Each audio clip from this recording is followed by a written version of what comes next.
What's going on, everybody? Welcome to episode 318 of FloWrestling Radio Live. I'm your host, Christian Piles, joined as always by my mainest man, still from the hills of KC, Wyoming, where life's woolly and wild, Willie Saylor. What's up, buddy? What's up, buddy? Not much. Happy 149 Rankings Day to you. However you choose to celebrate. We'll celebrate privately here in the Piles household. But big day, 149's out. The Wrestling Nomad to my right, Kyle Brackey, a.k.a. Steve, to my left. Steve. He's Steve. His name's Steve, legally. So, 318 deep. We don't really have many wrestlers. This is the Shreveport, Louisiana episode of FRL. There's not a lot of ties from wrestling to Louisiana in general, so we are going to call this... See, we can't call this the Daniel Cormier episode because he's in 337, which is coming up pretty soon. It's around the corner. We're gonna in like December when 337 rolls up, we're gonna be so happy we didn't use that bullet yet. So 318 Shreveport. Phil Necro has 318 wins according to Willie. And one more fun fact from Willie: March 18th, 1892, Lord Stanley presented the cup. So that was 318. So if you're a big knuckleball guy or hockey guy or Louisiana guy, this is the episode for you. Wrestling, it's a wasteland, but here we are. It's the Battle on the Border episode in Flow Football. There you go. Maybe we're wetting that beak. That's okay. Okay. So rankings are out. We've been dropping one a day. It's Thursday, which means we're 4 in. 41 was yesterday, 49 today. And by far, and this will hopefully definitely be the toughest number one decision we have to make this year. And we screwed it up, but I think we also got it right. I hate it. If you heard the video, I hate it. I hate that Kolodzik's number one, and I would hate Micah at number one. I just hate it. And ultimately, why we went, and please check them out. They're on the homepage, second thing down, if you want to look at them for a reference point. We have Kolodzik 1, Micah Jordan 2, Ashnault 3, and we can just start there. So, went back and forth. I would say I was certainly driving the Micah to number one thing for a while and was like kind of adamant. And then I had an epiphany, as Michael Scott would say. And the basis for a lot of what I was doing was when Micah was at 149 2 years ago, he did this, this, and this. But he was at 157, and now he's coming down. But that would be me being inconsistent with how I typically do. Because, for example, if Zahid Valencia were to go up to 184, right? I always say when you move up weights, I don't hit you. When you change weights, I don't hit you. I just assume you're going to be the same guy. So I can't pick and choose that with Micah and say, well, he won't be the 157 Micah down at 149 because 2 years ago he was. It's like, no, you can't have it both ways, Christian. So I slapped my own wrist and I said, I'm not going to do that.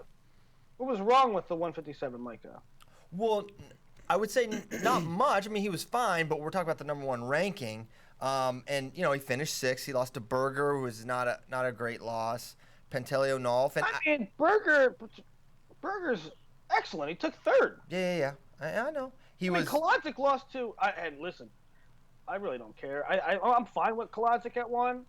But just to play devil's advocate, Kolodzik lost to, like, weird people. No, he has that was it for me too. He has a loss to Kraus from Brown. Still don't know who that is. Still no idea. But it happened, and I was like, yeah, that's true. But man, you just look at this. He's beaten Ashnault. He beat Sorensen. He beat Heilman, Leith, Oliver, Deacon. I'm like, man, those are some really savage wins. He was outstanding at NCAAs, and Micah really wasn't. And if I'm gonna say, hey, we weigh pretty heavy NCAAs, I can't ignore what he was able to do down at 149. Now, another reason I almost didn't want to put him in there, it's like, man, all right, if I'm going to hit Micah for the Berger loss, I really should hit him for losing to Ronnie Perry. Not great all year. Actually, Ronnie Perry was probably technically worse all year. He was like the 15 seed. So, you know, maybe you can poke holes in this. That's why I hate it. There's not a real clear answer. Well, I mean, the rankings that aren't real clear, especially at the top, especially at number one, isn't that what makes rankings great? If everything was clear, it'd be like, what's the point? Who cares? True. Yeah, true. No, I completely agree. I'm I fine think with it's it. a great argument. I think it's a great argument. I think it's a compelling weight class. Yeah, I am so excited for this weight because it's like, okay, yeah, there was, and actually I didn't really put Ashnault in the number one conversation here. I didn't think that was justified. I think, you know, I think Spey was maybe a little higher on that in general. But what I am excited about this weight is as I look down, we've talked about this before. It's like there are a lot of dudes that can win this weight. There are a lot of dudes that can beat Matt Kolodzic and probably Micah Jordan and all these guys, and I see it. I just see it being fun. I mean, Grant Leith. If Grant Leith wins, I'm not batting an eye. That guy is definitely good enough to win a title. Listen, we tweeted about yesterday a fantasy draft. If you're drafting fantasy at 49, is this a weight class you're taking early or taking late? Oh, you're stupid if you go early. Yeah. Right. This is a weight class you take late because there's so many guys that can win or place. This is the classic one you punt and then you hate yourself and you end up with like, well, I don't want to say a name. 'Cause I'm sure someone will get upset. But you know who you are, a wrestler that is not as good as Max Thompson or Pat Lugo. You know who you are. So, exciting weight class. Can't wait for it. I don't know. I don't even know what most people will think about this ring. I'm curious to see the feedback from the community on who we went with number one. I feel like we kind of took the safe way. Highest returning place winner. Kind of lame. I hate it, but whatever. Yeah, we did it. Went with Logic. I'll fight you. Logic. Kolozic's really good. Whatever. I think it's right. When's the last time Princeton had a preseason number one? It'll be Ayers' first number one. Well, yeah. Probably their first ever. Can't rule it out. Can't rule it out. We'll say it's the first ever. We are the first to ever rank a Princeton wrestler number one. We are part of history. That's why we did it. And I know this doesn't specifically like factor into what you guys are doing, but like Occam's razor really, if you just like super simplify this, Kolodzic has the highest placing of any, like Micah and Ashnault's career highest is fourth. So for whatever that's worth, Kolodzic does have the highest placement. Ashnault has the last win over Kolodzic. That was over 2 years ago. So does 2017. Krause. Yes, no, fair. But I'm saying Ashnault has the win over him. He's a 3-time AA. Micah's not. Kolodzic obviously hasn't had 3 opportunities yet. So there's arguments and obviously like Christian and Spey, like the first thing you have to do is just acknowledge that like people are going to be upset, and then just go, okay, this is what I think.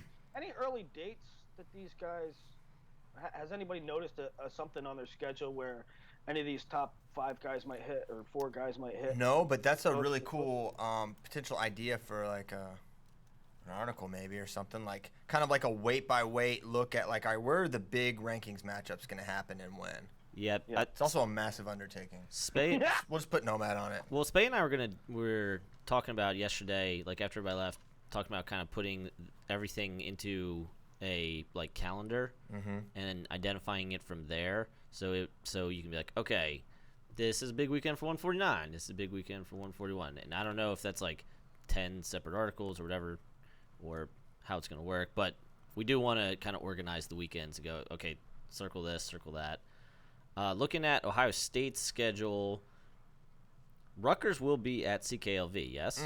Yes. So we could see Micah versus Schnalte there. And then Rutgers will have Princeton February. Okay. So we won't have to wait till like NCAAs. Although at that point in the year, who knows, Kolodzic could have taken a loss or any number of those guys could lose it depending how their schedules pair out. Oh, wait, Leith will be there at Cliff Keen Las Vegas too, right? Oh, awesome. Yes. Great. Yeah. Oh, yeah. Put him in the mix. That's fantastic. Very saucy. Because he's he had And Thompson, UNI goes. Yep. Leith had the best season going in, right? He was Thorne, the 3 Minnesota. seed going into NCAA. So, and then like he got 6, which is still awesome. So, yeah, of course. And he's Leith, a freshman, so he could be a 4-time NCAA champion potentially. He does have 3 years of eligibility left. He's chasing Kale. No, I think they're going to give him a 4th one back.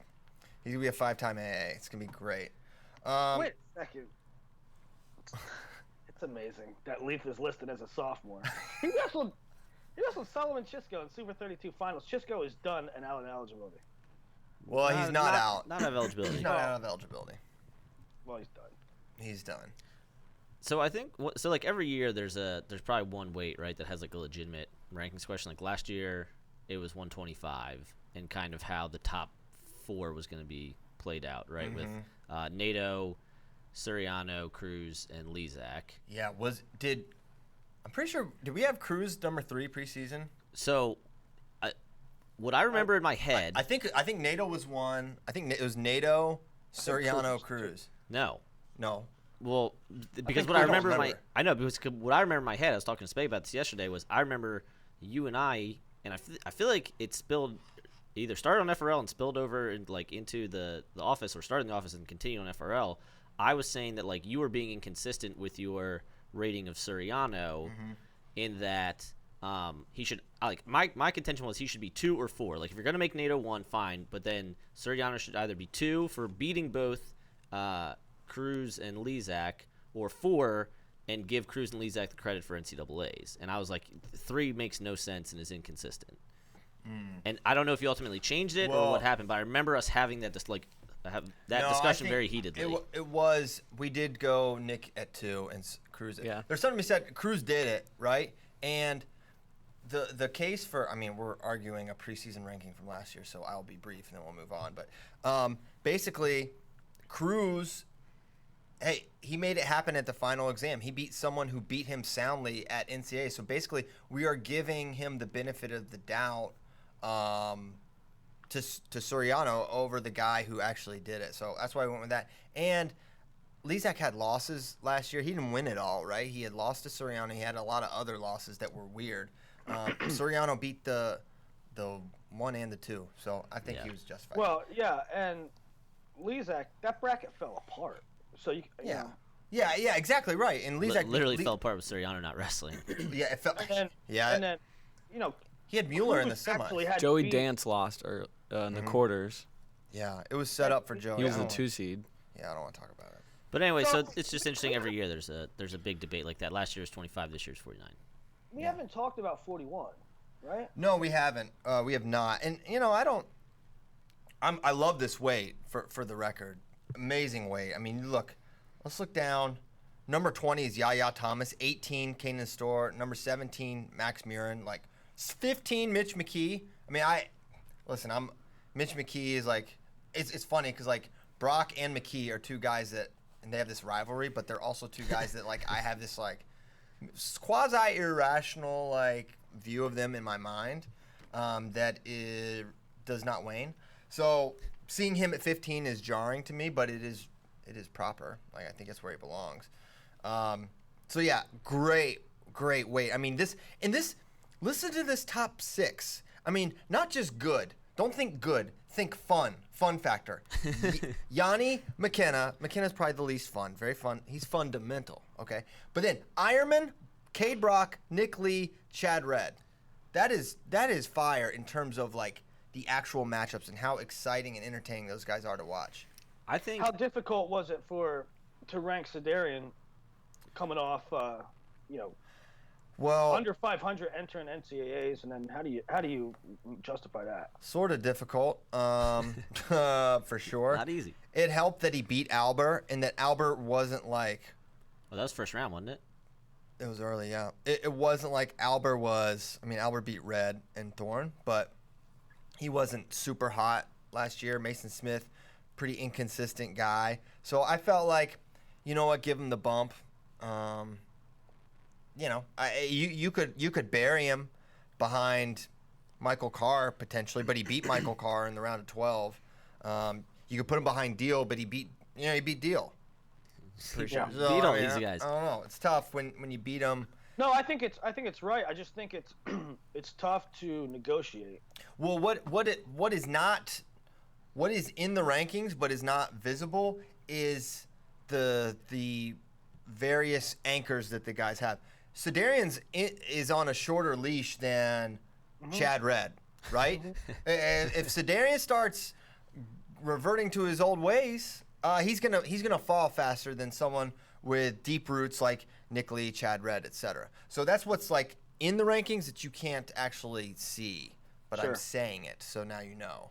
So you should see it that way. One thing I saw a lot of people pissed off about, and I'm just going to assume these are Penn State fans, is how could you rank Nick Lee over Cade Brock? Which, without even having any conversations with Spay or CP, I was like, well, yeah, that makes sense to me. But people were pissed off about it, so maybe you touch on that. Let's touch on it. Yeah, you can make a case for Cade over Nick Lee. No, I'm saying they were pissed that Nick Lee's over Cade. So Cade's- their case. I'm saying, what is their case for Nick over Cade?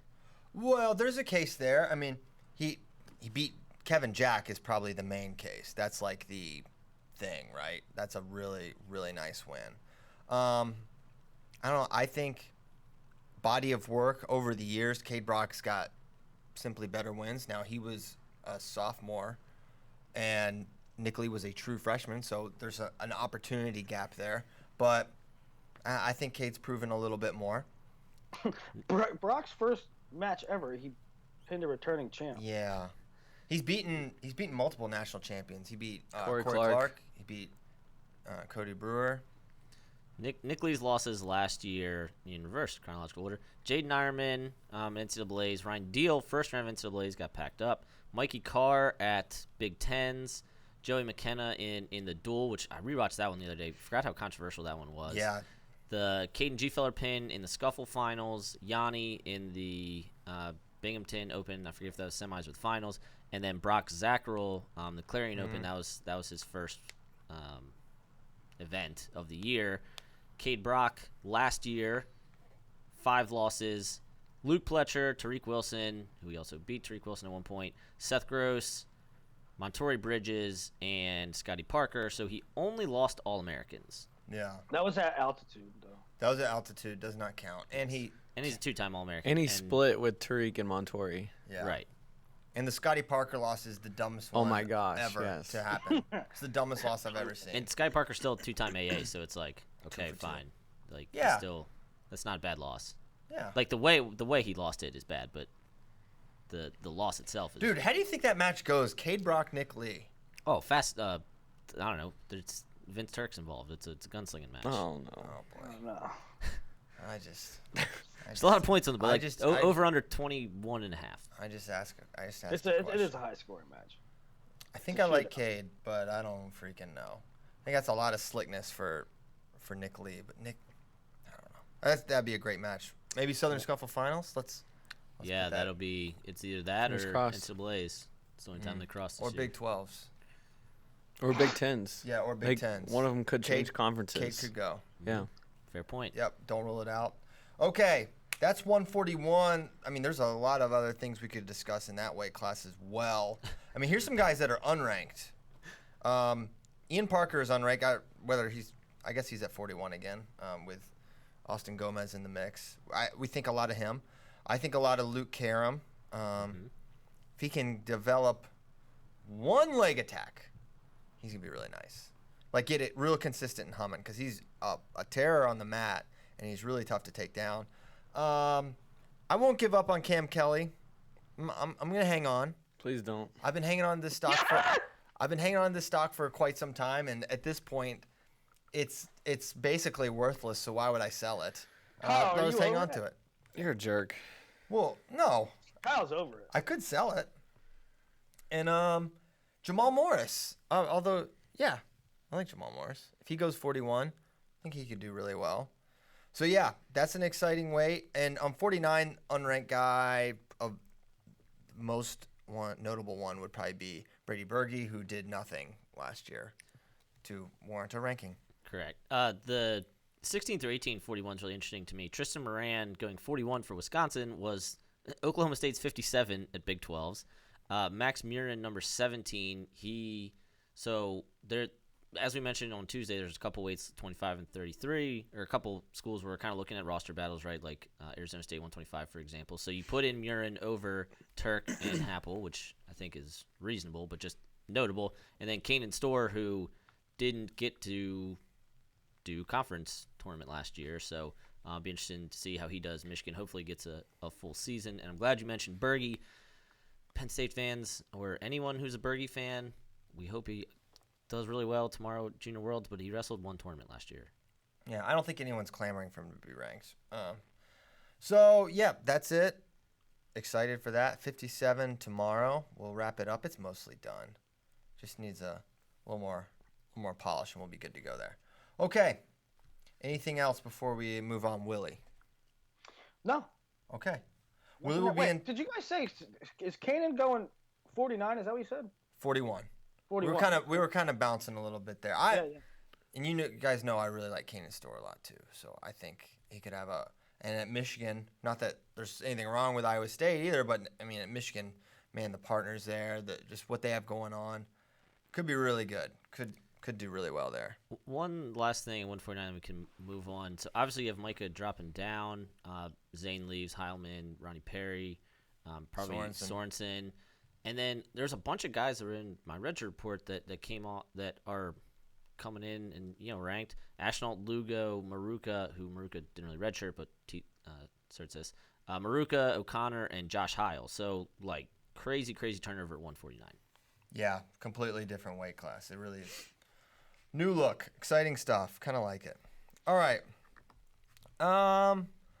Where to next, friends? You want to talk about a little more rankings? We could talk about Roman Bravo Young's opportunities to get ranked. Something that Nomad put in here. So, RBY's big dates where he can, obviously, true freshman, basically all will start unranked except for Gable, who has a Division I tournament win. But even then, he still might not be ranked because he beating world beaters. But for RBY, he'll have Scotty Parker, Lehigh, December 2nd, if his red shirt's pulled at that point. And then really not much till Scuffle, in which case he could have any number of dudes, including Dayton or Cade or Pitch or who knows. Basically an Oklahoma State guy. But yeah, it's kind of interesting because so obviously once all the rankings are out, like all 10 weights, Spay and CP will put them in a spreadsheet and spit out team scores, right? So we all know how that works. And it doesn't include bonus. And so the freshmen are always the X factor there as far as like, well, how much can RBY jump up?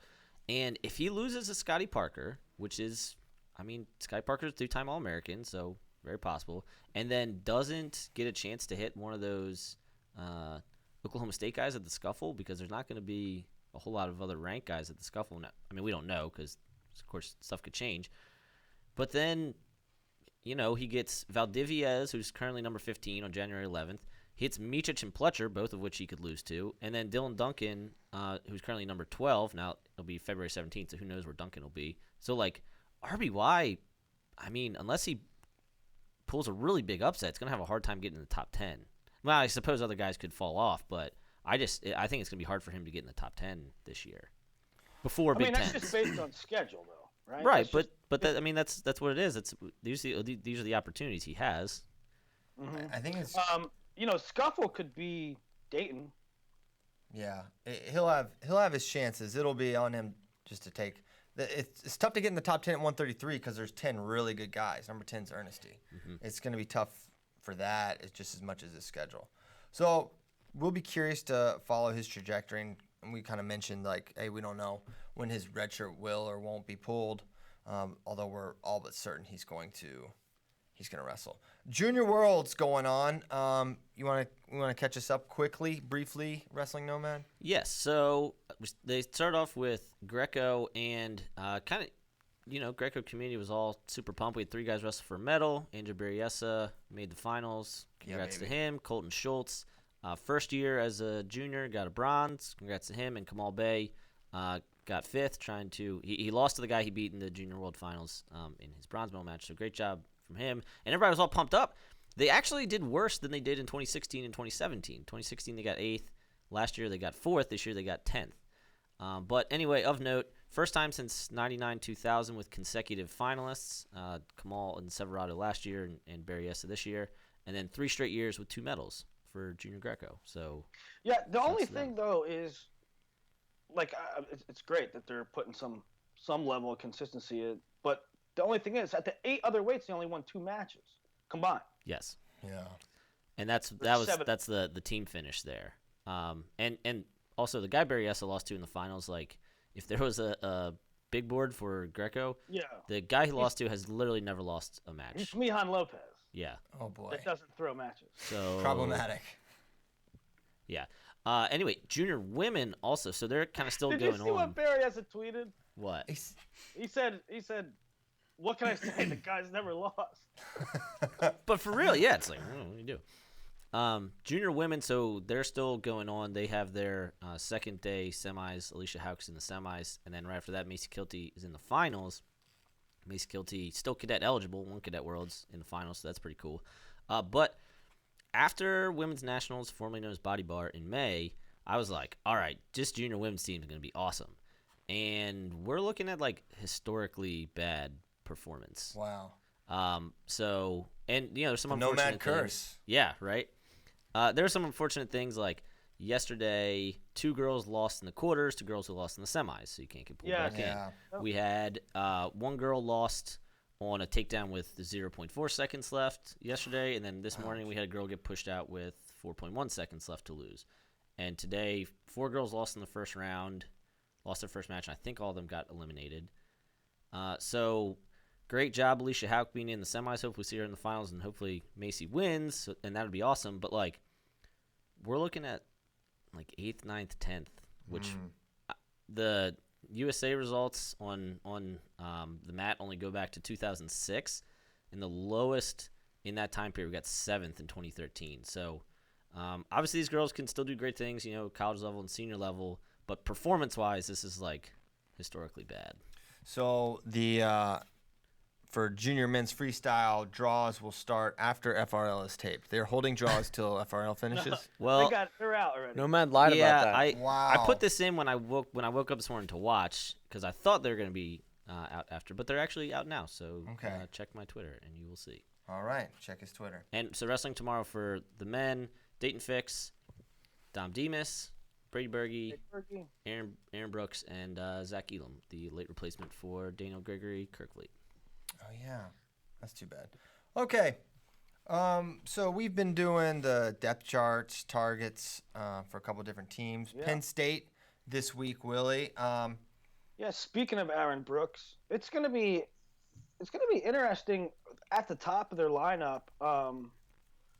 When you look at their roster, Nomad does the depth charts and I do the targets, but Penn State is gonna be left with, after this year, Rashid graduates, Bo Nickel graduates, Seth Nevels graduates. They're going to be left with 3 guys, Nick, that are freshmen and with no real depth around them. I mean, you're going to have Aaron Brooks, Michael Beard, and Seth Nevels, and no depth around them. So, while you could say, well, they don't need anybody, at the same time, any injury to one of those guys or anything that could happen, I don't know. Yeah. There's no depth. So, some people will say, well, the rich get richer if you're recruiting up top when you have those 3 guys. But when I first sat down to do the targets, I was like, they don't really have a need. They have a deep roster. But it sort of surprised me, like, man, they need some bodies up there. They almost I don't know why, but it seems like they got stuck with the Suriano thing, kind of holding the bag last year, and now it's like they are just stockpiling little guys, right? Gavin, Brody, RBY, Jack Davis. They've got Buziello coming in. Like, they're going to have all these guys for just a handful of weights, and now they can do some magic and make them all fit. But it's like that's where their depth is, right? It's down below. And, there's a cost there that they're potentially paying right now. It's a lot of turnover from when I did Ohio State's too. I didn't expect to say that they have needs. Penn State and Ohio State is so deep. I mean, you think on a lot of instances you think their B team could do really well. But if you look at Ohio State's lineup too, or Ohio State's roster, they might not need anybody, just like Penn State. They might not. But you're relying on a lot of freshmen that don't even have a college result. Like, like Ohio State in the middle from 65 or 50, 57 to 84 is going to be relying on people that don't even have a college result, like, Rocky Jordan and Kevon Freeman and Ethan, Caleb Romero. Right, all those guys. Yeah. Yeah, no. It's both those teams are, an injury or, like you said, anything can happen, Guys just don't pan out. Guys can't hack school, whatever reasons there are. They could be in a little bit of trouble. And yet still, so they still it's buffered a little bit because Joseph and Hall are still back next year. Mm-hmm. Nick Lee, if he All-Americans again, no one would be surprised. So you'd still have, him at All-American. Everybody expects Brady Berge to do really well. And when Berge jumps up, okay, you either have, Nick Lee coming up and then one of those little guys we just talked about come up, or you do have Jared Verkleeren, who is kind of considered an afterthought a little bit in Penn State's room, but is so many teams would love to have Jared Verkleeren as their starting 149. Look, it's hard to tell. This is no disrespect to Mason Manville, but it's hard to tell what he is. Mm-hmm. He could be, who knows? He could be All-American caliber. An All-American, a semifinalist, but we haven't seen him wrestle folk in a long time. He was like the number 4 kid coming out of his class, and he's like kind of forgotten about. Now, if he is the guy at 74, that's a really big plus. If he's at that level for Penn State, that's a really big plus. If he's not, then you have to consider getting a 74 as well. Yeah, unless they're penciling in Brooks there, and even still. They really, the Whitlock thing hurt them. Right. It was they could really use a Whitlock type in there. Because if Brooks is a 74, mm-hmm. then one of 84 or 97, they're going to be screwed because Beard's only one of them. Right, Beard's only one of them, and then Manville would definitely be undersized at 84, and obviously if Beard goes 84, then who do you put at 97? I do also for recruiting purposes, it's almost academic. If Brooks goes 74 or 84, you're going to need a body one way or the other, unless Manville is the truth. Yeah, whole truth, nothing but the truth. Okay. And again, I still think Penn State does everything for a reason. Kassar going up, Neville's, they're going to try to get him a Seth is gray shirting this year. They're going to try to get Nick a 6-year for next year. Seth redshirts next year, and then they lost out in Kirkfleet. We had a whole thing on that, but Seth Neville's is still a 4-time California state champ, so it's backup plans. Yep. They're still looking really good, and kind of a little bit to Willie's point about having needs. I don't know if you guys want to do a whole segment on this, but it is interesting. Pretty much 80% of the big board is locked up. Whether you go top 15, top 30, top 35, top 50, it's pretty much 80% locked up now. So there's not a lot of immediate help on the way. I see you got things in here, right? The top guys that are uncommitted. You have Carson Karchley, Brevin Balmaceda. You have Carter Starocki, and then you say 80% locked up. What does that mean? So Starocki's number 14, right? So 3 of the top 15 are still on the table, which means 12 of the 15 are committed. Oh, okay. So 80% of them are locked up. 80% of the top 15 are locked up. Correct. Got it. Okay. So that's Penn State. Willie, who were some of the targets that you identified for Penn State? I think they could use a swing guy, like a 41-49, depending on if Nick Lee goes 41, then they need a 49. If they go 49, if Nick Lee stays at 41, they need a 49. So I thought Josh Saunders, and I think Josh Saunders makes a whole heck of a lot of sense for Penn State. Although it may not be, depending on what the staff sees in the room, a 41-49 might not be imperative, because it's possible that they stretch RBY up to a 41 or Busiello up to a 41, and then Nick Lee becomes the 49. And so it looks like they could use one, but maybe if they see in the room we'll be fine there, then they don't. But that's one area I saw, 41-49. And then 74-84, and I think in my opinion, Aaron Brooks is going to be an 84. And then so 74. Who did I say, Nomad? I said Starocki for this class. Maybe Thane Lawrence for next class, Southwestern PA guy. And then after that, you're looking at Facundo and Patty Gallagher.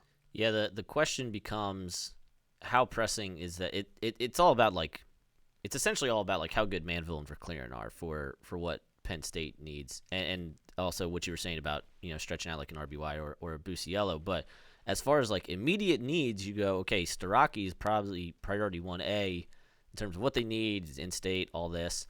For what it's worth, I heard not from Starocki, he's down to Virginia Tech and Minnesota. I'm not saying that's for sure, but just what I heard. Yeah. So it's an interesting situation with Starocki and Hilligus. I thought, I had heard Starocki goes to all the Penn State matches and he likes Penn State. And I don't know. I thought he was leaning there, and I don't know. Maybe the feeling's not mutual. Maybe Penn State doesn't think they need a guy, or Penn State isn't given a big enough offer, or whatever the case may be. It doesn't seem as if I had that marriage. I was like, that's going to happen.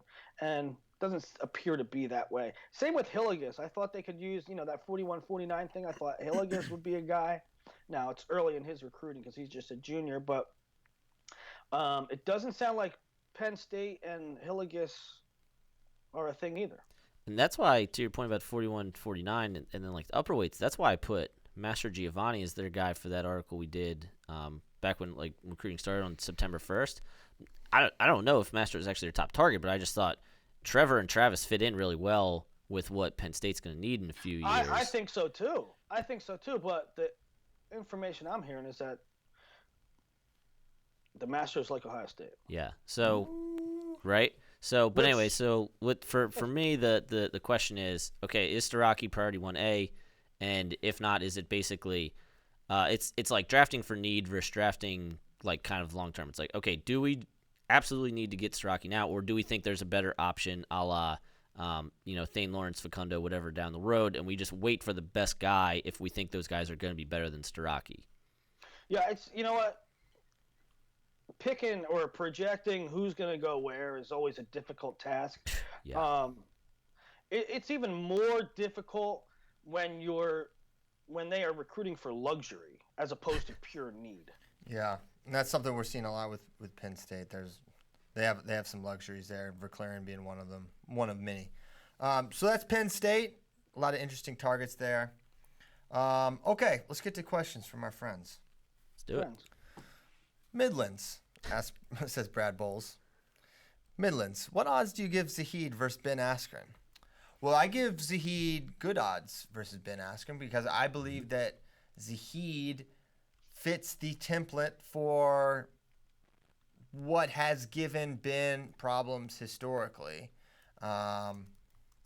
Quick speed to the legs, great finisher, can finish in a variety of ways. Coached by the guy who beat Ben 8 yeah, times. There's the Pendleton angle, of course. You can always point to that. There's probably plenty of people that Chris Pendleton's coach that Ben Askren would pin in a minute. Fair. But yeah, I think, and at this point, man, Zahid is world class, guys. Yeah. Zahid is right now a world class wrestler. Okay, Kyle Dake's gonna win a medal, I believe. It could be gold.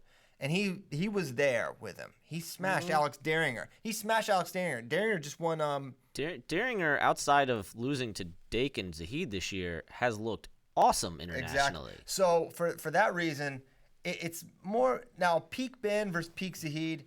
I think that's really tough. And this is still a question because there's this thing with Ben where he does something that Zahid will have never seen. He will never have experienced. There's no one like Ben. There hasn't been anyone even really all that similar. Maybe Nolf is like the closest in terms of innovation. And even still, Ben is setting more traps than anyone, right? So there is that angle where he could catch him in something, or he could make him play into his hands, or maybe he takes top and can cradle him. Who knows?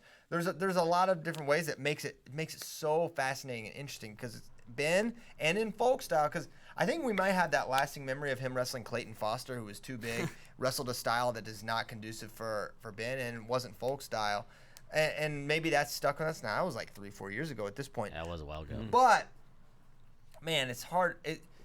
And maybe it's just a personal thing. It's tough for me to let go of like Ben not being one of the best folk stylers ever, and that he could win this match. So the odds, I think that Zahid is probably the favorite on paper. I don't know if you guys agree with that or disagree. Willie, I'm curious for your take. I think the world of Ben, but I mean, to me, it's a no-brainer. Zahid's a national champion who beat a national champion who is world class right now. You know, Ben's an older guy. I don't know. You know, if Askren would win, it's like, why don't you come back? Yeah, please come. We're not talking about a run-of-the-mill NCAA champ that, you know, took 7th at the trials or the Open or something. We're talking about Zahid, who made Final X and pushed Kyle Dake to the brink. Yeah, he's special. And man, here's hoping we see it. Ben said he was doing it last year, didn't. He said his diet started 2 weeks ago. He blamed fatherhood, which is Weak. frankly So weak. Yeah, so weak. So yeah, let's hope it happens. I hope so. This is a very important question. I'm so glad Chris Cook asked. Does anyone in the FRL crew play a musical instrument? I don't know why this came up in his mind, but yes, unsurprisingly, a man of many talents myself. I can play the guitar, bass, and a little bit of drums. I don't know about you guys or your musical ability. That's why you wanted to say that. Well, yeah, I mean, he asked. Chris Cook wanted to Yeah, know. he could not be more excited to tell everyone he's a band nerd. A band nerd. Guitar? You don't listen to music with guitars? No, you're just very proud of, marching bands and stuff. That has nothing to do. None of those instruments are in marching bands. Whatever, I don't nerd. play an instrument. You don't play an instrument. Kyle doesn't play an instrument. No, man. Oh, boy. You probably had an instrument and lost it, even though you didn't play one. Correct. All right. Nail on the head. All right. I was voted most musical on the FRL cast. Okay. Please. Graduating class of 4. Okay. We should have done this long ago. And shame on me. I'll own it. Error on your part. Brad Cravens, can you please send Wrestling Nomad to Oklahoma State to stand next to Dayton Fix to see what weight he's going this year? Now, this is maybe somewhat of a deep track, but I guess not this Fargo, but the Fargo before, Nomad was basing what weight classes guys were going on if he had or had not stood next to them and what he thought about that when he stood next to them. I think it was Alex Thompson. Once he stood next to him, he knew he was a career 25. So, and then it became a kind of a joke forever. And Brad Cravens, who must be a longtime listener, thank you, Brad. Long-time listener. Bringing it up, and that's what we need to do. We need to get him a first thing to Stillwater. We should probably have you fly there because I don't know if a car would make it back if we sent you alone. I have driven many times to Stillwater. Solo missions? I don't know about Stillwater solo, but I've had to drive to Oklahoma many times. Okay. In my time here. Okay. Definitely Oklahoma City solo. Okay. All right. Well, then maybe you're ready. Maybe you're ready for this. But yes, can you go there, stand next to Dayton, and Come back. just let us know? That'd be hilarious if you just went there, Dayton, just get a picture taken, and then you just tweet it 125. Done deal. Mission accomplished. All right. So yeah, Brad, we're gonna get right on that. I don't know if we want to do a Russia versus USA whiteboard war 2018 just yet. Wow, Brad Cravens. I'm just borderline saying something inappropriate. Brad Cravens and Cody Cleveland. I'll go with it. Brad Cravens and Cody Cleveland questions back to back. Both of their women are not bad to look at. You did this last time Brad Cravens asked a question, Yeah, too. would you leave Brad Craven's wife alone? We get it. Well, what about Cody Cleveland? I want to offend Cody Cleveland as well. Cody Cleveland has a very lovely wife. Shout out to them on their happy matrimony. I can't believe you don't know her name. You are such a knower of like all the dads I believe and it's the wives. Bethany. See? Oh my gosh. That's so creepy. All right. I've met her personally in Paris. Oh, all right. That's much better. Yeah. All right. You're Like, cool. You're like cool. face to face. We actually. I just have a picture you looking picture up the with- rosters. I have a picture with her actually. All All right, let's move on. Move on. What way does she go next year? Cody Cleveland, would you rather have a wrap it up sign from the Chappelle Show or a mute button for Wrestling Nomad? So I tried the mute button last time, which is unplugging his microphone. He did not stop talking. So Cody, I don't know. Do you have a suggestion? Because I don't know. It's 8:46, so we might be due for something. See if they can expense you a taser. Just When he won't shut up, just tase him. okay. That'd be good. That's what they went over in sensitivity training. Tase your adversaries. Are Ryan Holmes' biceps bigger than Nomad's head? If so, by how much? A lot. I think my biceps are bigger than Nomad's head. Yeah. For being Do I have a honest. small head? Well, it is I don't small. think I have a small head. It's pretty proportional, but you're small. Right. I mean, so- like I understand. Like I'm on the. I don't know. I feel like you lower. probably wear kids' hats. No. But you also wear them on the top of your head too. It's I probably wear really my bad. hat size is probably bigger than yours actually. really. Yes. Want to swap right now? Yeah, sure. What's your hat? Rose Grove, Camp and Conference Center. All right, we're Let's just switching flip hats. the switch my, here. This looks ridiculous. No, Flipping the switch here. it's a perfect fit. All right, we're switching hats. This is really the definition of bad radio. All right, we'll finish the show like this. All right. Gosh, you were sweating. Maybe not. All right, next topic. Nomad has the same No, size it. head that's, as me. That's actually I like got out of the shower and went right to it. That's Okay. there's no sweat. I look like a painter. This looks terrible. This looks like a beret. All right, you're crushing You me. never wear a backwards hat? Yeah, I can do that. Okay. Pondered's all right, I want to ask this question, but I will not answer it yet because it's going to require a lot. NCAA coaches as characters from The Wire. Who is who? Go. This is going to happen.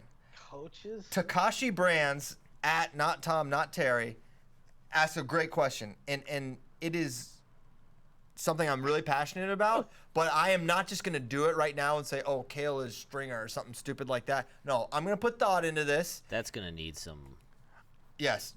So what I'm going to do, I was already figuring out how I'm going to do it. I'm going to go kind of character by character, starting with the main ones, and list like a kind of bullet point characteristics and start like naming them. Like I would say, I'll give you one. I'll just give you a tease. I'm not gonna answer the question, but I'm here's not my even- answer. Well, this is just a small part. And everyone should watch The Wire. You should stop watching this show right now and go watch The Wire if you haven't watched it all, okay? Permission to do that. But Bodie, I would say Bodie is Tom Brands, okay? Traditional. All right, so Bodie is like the epitome of like a corner kid. Like runs the streets, like has like the code and is like maybe a little like he's not, I don't know how to say it, but I think he's Bodie. Very sticks to his guns, super passionate, fired up guy. I think Tom Brands is Bodie. I'm really curious to see who's Bubbles. And there will be no bubbles. This is a cool one. Kind of back to Ben Askren for a different reason. The T-Row and Funky Show has just aired its last episode. What were your thoughts on the podcast over the years and the impact it's had on the sport? So, impact's had on the sport, I have no idea. But my thoughts on the podcast were I really liked it. I think it's cool. It's something like the Flow. I want to replicate something like that with our content. Is like, let's get two of the high-level minds and let's have them talk to each other and let's just hear what they say and listen to them, right? It's like not me asking Coleman Scott something. I want to hear Jordan Burroughs and Coleman Scott's conversations and Yeah, like for where that sure. goes. That's what I really appreciated about it. I don't like the Willie asks Tom Brands a question. It always ends up in coach speak, and it's not compelling. But when you put two of them together, that's when things get interesting. That's good. Yeah. So that's my thought. Did you listen to it? Yeah, I listened to it. Did you listen to it? I did this morning. Oh, the most recent one. No, I thought you meant like did I listen to the show in general, which I did, but no. No, I meant like the literal last episode. No, I did not. Not a fan. Maybe the ride home. Maybe I'm not a true fan. I don't know what that means. Jay Hastings, back-to-back questions. Congrats at the Josh Hastings. For the first time in IDK, how long? Iowa State has a returning 3-time AA in their lineup. What do you think Miklas's impact on the program will be? I don't think it's like a huge thing. I think, man, you got a really good wrestler, and it's for 1 year, and then he's gone, and that's better than the alternative. I don't think it's like... Be nice to get someone on the podium in just her second year. Yeah, that's But- part of it. Yeah, it's just good visual. Good visual, momentum shifter. Yeah. That one qualifier last year. Okay, now maybe get an All-American or two. They're gonna have different guys. They're gonna have more than a couple of guys with potential to place. Yeah, absolutely. Austin Gomez, Deegan was round of 12 last year. Yeah. Marcus Coleman's an interesting guy off redshirt at 174. I don't know if he can place, but certainly Yeah. it's good. Should Better be- to have good guys lined up than not. Should be much improved. Yeah. Man Bear Pig. That's his name. Is Mekhi Lewis going 57 or 65 this year? Well, you should go to FloWrestling more, Man Bear Pig. Yeah, man. Say, come on. get off Twitter because he's going 65. Word on the streets, according to FloWrestling. And McFadden's going 74. Pretty well. Established. Yeah, I feel like we got it on good authority. Yeah. Okay. I put my name on it. David McFadden liked the tweet, so Oh, let's not be not true. that'd be interesting. All right, FRL questions. When is the Maroulis Wrestle Off for the World team happened? Well, it hasn't happened. It is the day before Who's Number One. So she will wrestle live on Flow Live on FloWrestling. at the Snake Pit. Come watch. Watch. It really sucks that it had to happen that way because it would have been really great to have it. I mean, I assume at the end of, or maybe probably at the beginning and the end of Who's Number One, and get a lot more fans there. But it's not going to be as good fan wise. So Yeah, because it's literally the only match that's happening. yeah, Unless Correct. Well, it's because Hedrick's Mormon, and she didn't want to wrestle on a Sunday. Yeah. right. So put that up. That's why, if you're curious. Yeah, that is worth noting. Okay. What is the next question that I like a lot? Best wrestler coming off redshirt that is not a freshman. Is that Anthony Ashnault? Yes, I think that's probably the case. unless you go Dayton, which I think it's still reasonable to say Anthony because he's He's a three-time All-American. Dayton's a freshman. Right. Oh yeah, I'm sorry. Okay. No problem. No problem. Minnesota's Coming off Cody Arnold at Cody Ocho 5, which I'm pretty sure he's a pretty big Minnesota fan. He is. This question kind of confirms it. Minnesota's Lezak, McKee, Thorne, and Blythe all move up in weight this season. Which one benefits the most from the move?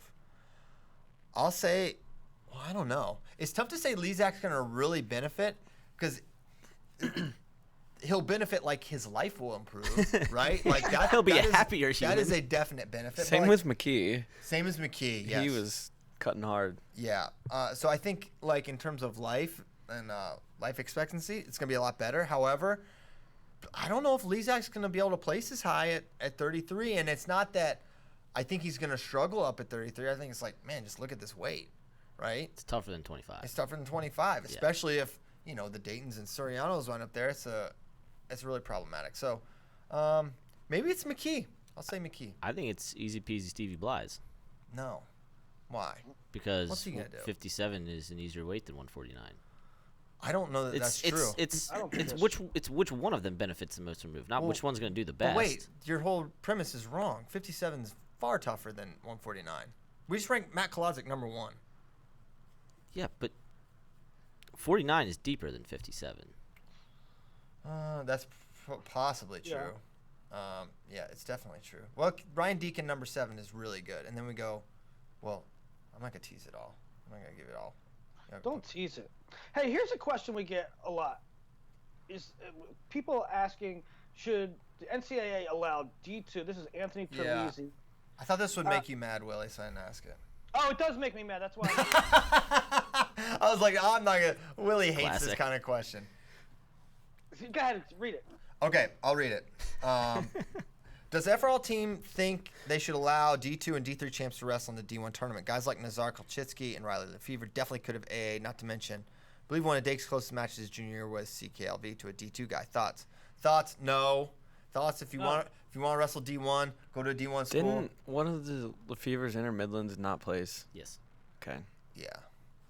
It was the same thing happened with Joey Davis. He one time beat Tyler Wilps before Tyler Wilps was Tyler Wilps, and then all of a sudden he was like, He also stopped going to the Michigan State Open when the rest of his team would go. yeah, and Every single literally, year. I think he said he didn't want to wrestle hard. Anyways, listen, there's nothing wrong with wrestling D2 or D3. It's There's awesome. nothing wrong with it. And absolutely, positively, some of those guys can beat some good guys in D1. My thing is, if you want to wrestle D1, go to an institution that lives up to D1 rules and regulations. Yeah. Or go to the U.S. Open.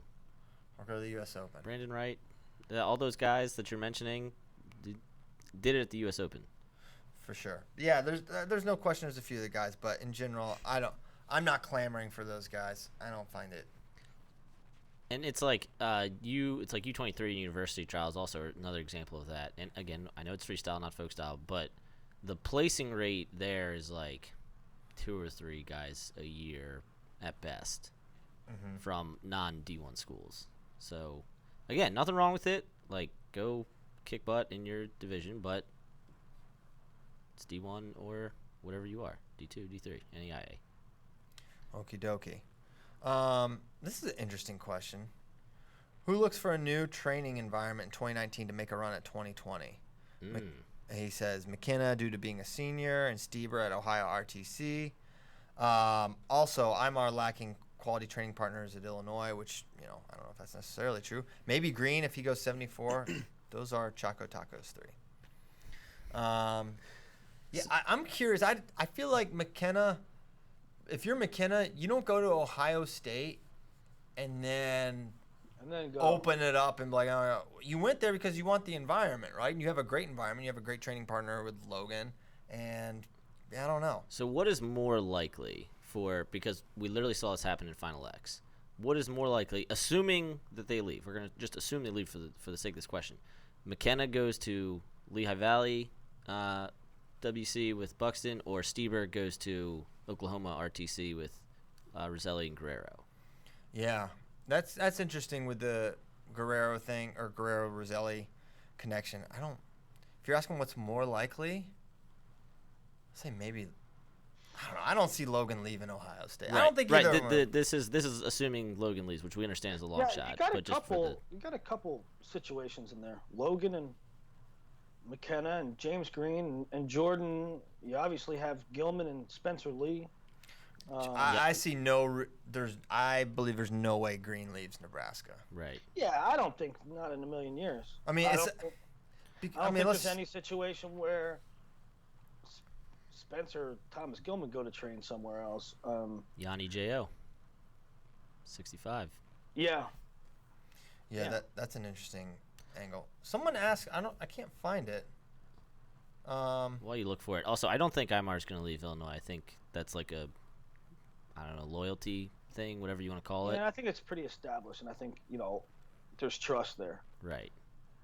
Yeah, I agree with that. Someone asked about Gilman and Spencer, but I can't find the exact verbiage. Well, you answered you literally answered, or one of you. Yeah, answered here on it Twitter. is. Kevin Scholl, Schoole.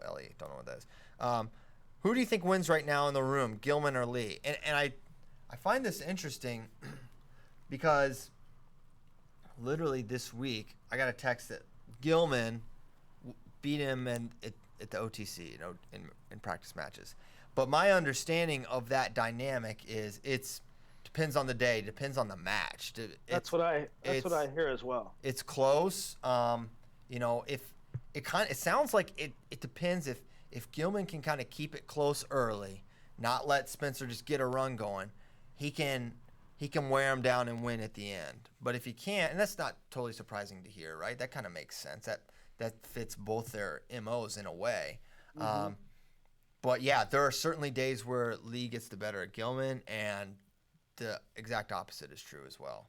And then again, yes, we've seen time and time again the way matches go in the room is how they would go in real life, but there are certainly plenty of examples where something happens in the room and then something completely different does happen on the mat. So ultimately it doesn't matter, where it matters whatever a little bit. But say they trade and then they wrestle at Olympic trials and Gilman beats him straight up, or Lee beats him straight up. Could happen. So Mike Mal only beats me in the practice room. There you go. I mean, I'm not putting much stock in it, frankly. Okay. What do you boys got going on this weekend? I honestly don't know. hanging out. What about you, buddy? Junior Worlds. Watching Junior Worlds football, and then flying to the Springs. Oh, and then yeah. The Seasons. Are you going in the Springs? Mm-hmm. So does that mean we don't have a show on Tuesday? That's precisely what that means. Yeah. Sorry, buddy. Bracky? Rogue podcast. The couch? Yeah. We've been Rogue- waiting The to do it. premiere of FRL The Couch. FRL the Couch, the sequel. Hey, we can Behind the music. we're ready to go. Kyle, Right? did you do a football podcast? Yeah, it's up on flowfootball.com right now. Oh, guys. Share your big picks with us. Oh yeah, make us some money. Let's see. I like TCU -3 against Texas. Northern Illinois is getting 10 points against Florida State. I don't know how because Florida State's trash. Bet against them every chance you can this year. I didn't like a lot of lines this week. If you're looking for an underdog to win outright, Iowa at home against Wisconsin. 4-1 last 5 times top 5 opponents have come there. Wisconsin's no longer a top 5 team, but because they lost last week. But still, it's a big rivalry Iowa's game. good at home. Under the lights at Kinnick. Big recruiting weekend for Iowa wrestling. Watley. All That was those, what I was about to. yeah, they have like 8 guys coming in. Nomad, do you know those guys? The guys coming in for the recruiting weekend? Yeah. So it is. I know the 2 that I'm really interested in are Brevin Balmaceda, who we'll see at who's number 1, and Jesse Ibarra, who was a Fargo champ. He is he was a teammate with Roman Bravo Young at Sunnyside in Arizona, and then supposedly also now these guys are committed already. Zach Glazer, Abe Assad. Both already committed. Julian Broderson, who not really a national name, but more so a lot of Iowa people know him.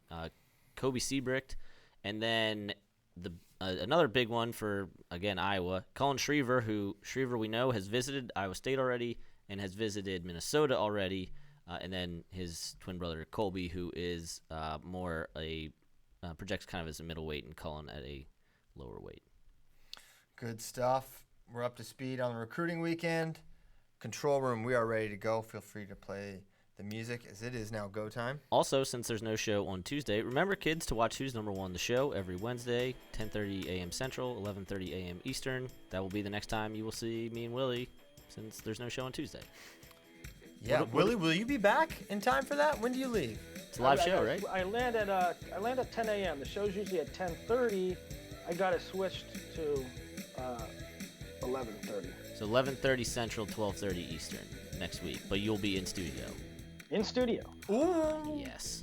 Wonderful. That's a spicy meatball. Okay, boys and girls, thanks so much for listening. Thank you to ASICS for your sponsorship of FloWrestling Radio Live. Thank you to wrestling for being the best sport of all time. We will be back Thursday.